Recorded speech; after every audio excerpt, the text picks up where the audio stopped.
and what does that really mean?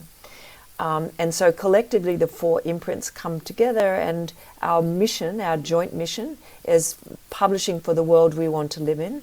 So it allows us to measure everything that we're publishing against that principle.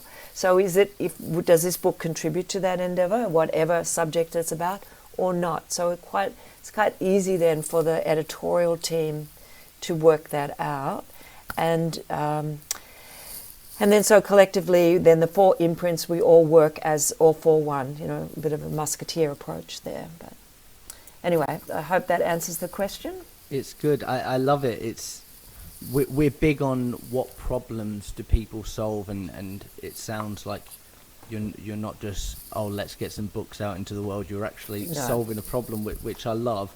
I wanted to talk to you, I mentioned it in the intro, and I wanted to talk to you about The Secret by Rhonda Byrne. Yes, so yeah. I've heard that you were the guiding force behind publishing that, and it's a well-known book in many different languages.